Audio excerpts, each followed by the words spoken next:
এখানে অনেকে বলেন যে 2023-এ আমরা যদি বিভিন্ন জায়গায় আমাদের যদি ক্যান্ডিডেট না দিতাম তাহলে 23-এ নাকি আমরা সরকারই গঠন করতে পারি। আমি ওনাদেরকে বলছি 2018-তে আপনারা কোথায় ছিলেন? তখন তো আপনাদের দেখতে পাইনি, আমরা কখনোই দেখতে পাইনি।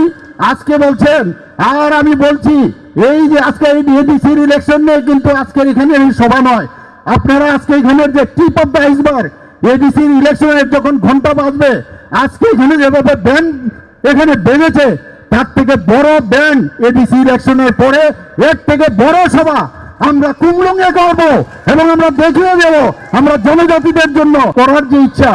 আজকে মৌ সাইন করা হয়েছে, বলা হয় কেন এই অ্যাকর্ড, কি অ্যাকর্ড, এই অ্যাকর্ড কেন এখন পর্যন্ত হচ্ছে না? এতদিন হয়ে গেল, অ্যাকর্ডের মধ্যে কি লেখা ছিল?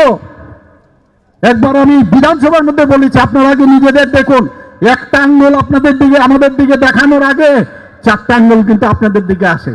আজকে আপনাদের সামনে বলছি, এখানে ওই যে চুক্তি হয়েছিল যে বিভিন্ন বিষয়ে আমরা চাই এই চুক্তি সেটাকে ইমপ্লিমেন্ট করতে, এখনো বলছি আমরা করব, কিন্তু সেই চুক্তির মধ্যে কি লেখা ছিল যে 6 মাস মধ্যে চুক্তির 6 মাস পর্যন্ত কোন রকম আন্দোলন করা যাবে না, কোন রকম ত্রিপুরা সরকারের বিরুদ্ধে কোন রকম মানে এই ধরনের আন্দোলন করা চলবে না। কিন্তু ডে 1 থেকে বিভিন্ন নামে বারবার আমাদের সরকারকে ব্যতিব্যস্ত করার চেষ্টা করছে।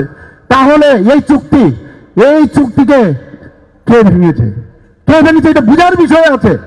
আমরা একদিকে চুক্তি ভঙ্গ করব, আবার বলবো যে আমাদের চুক্তি সেটাকে সম্পাদন কেন হচ্ছে না। আমরা তো চাইছি, আমি এখনো বলছি